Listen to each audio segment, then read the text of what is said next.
The attitude towards the man of the prehistoric times, which has been formed in the course of decades, is hard to change, especially when those past millennia are presented as something that had existed, though in reality it was not so, and the picture of human society is formed through static and simple things, objects. Beautiful things signify beautiful society. This is, however, a short truth. The prehistoric man and his society are the same as they are today. The same thoughts, the same passions, the same expectations and everyday affairs.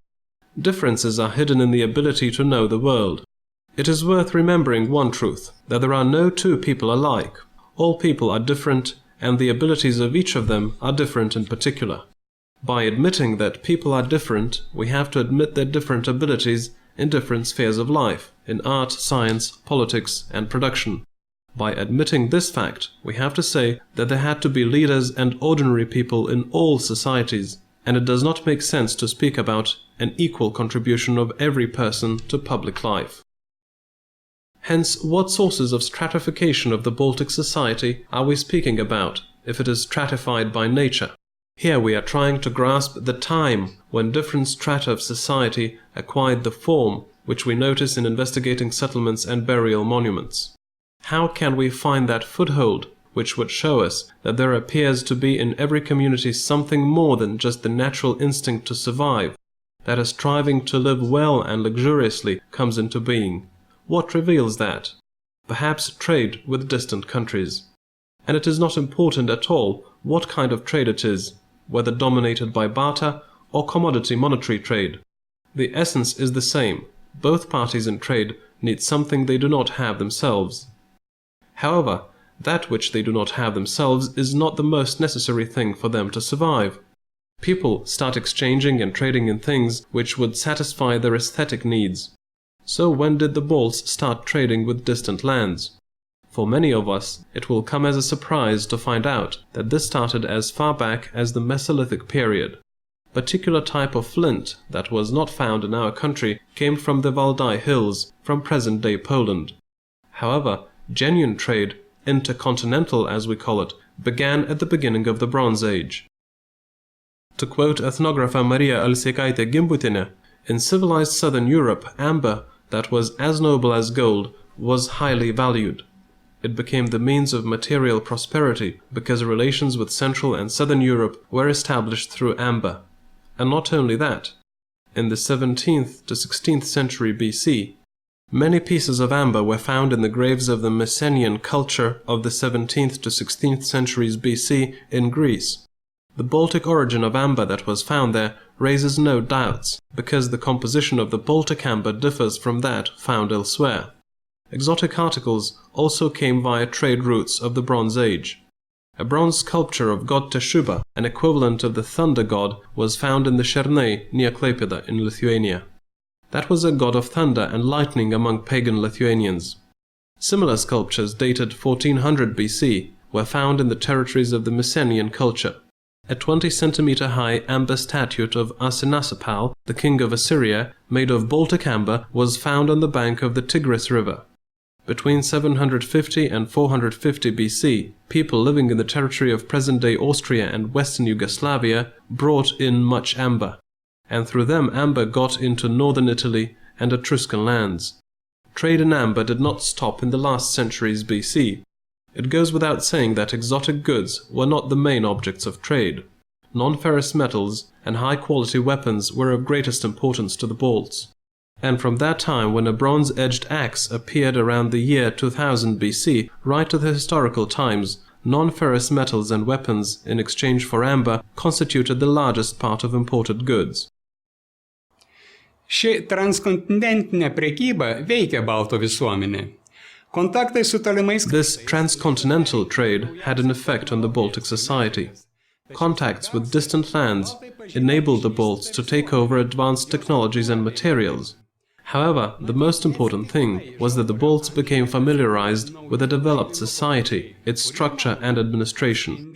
Perhaps it was not by chance that in the Bronze Age new burial customs came into existence, which are thought to reflect the structure of society too.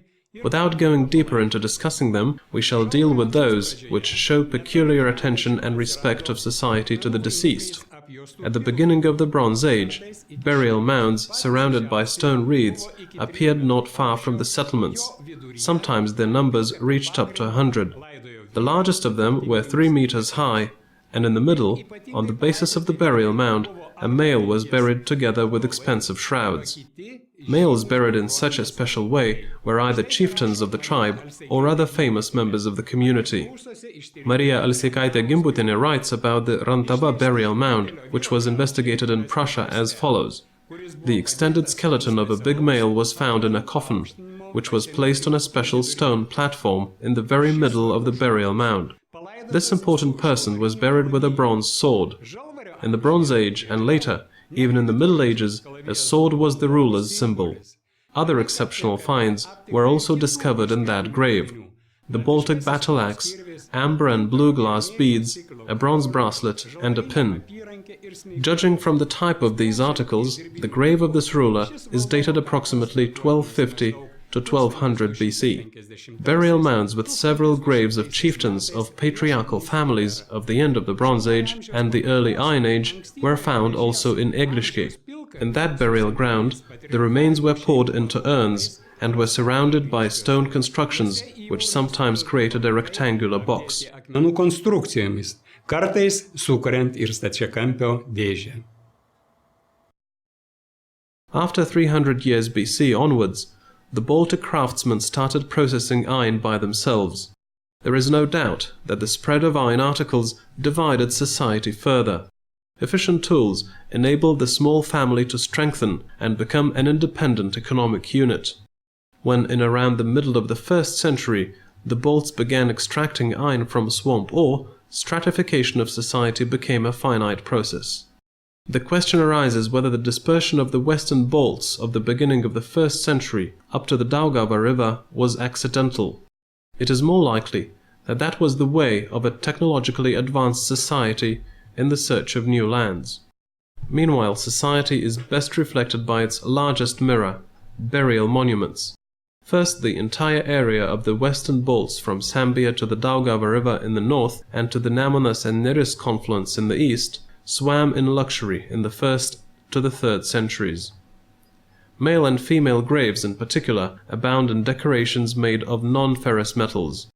Ornaments meant for head covers, neck, breast, arms and waist, as well as most various clothing items, seem to have come from the Horn of Plenty. Enamel and glass beads brought from the Roman Empire became a common thing, and this in turn testifies to trade between the Roman Empire and the Baltic world, which had become a common phenomenon. And indeed, the Danube Carnuntum became the beginning of the spread of the Baltic amber all over the world, and well-known Roman Aquileia became a processing center for Baltic amber. Articles of its masters from the Baltic amber spread all over the civilized world, to Greece, Egypt, and the Roman Empire itself. Burial monuments of the western Balts of the 1st to 3rd centuries obviously testify not only to luxury, but also to great property inequality. There are some burials especially rich in burial items, and also there are some with none. There is no reason to doubt the following picture, which Maria Alsikaitė Gimbutienė attributes to the society of the western Balts of at least the 2nd century.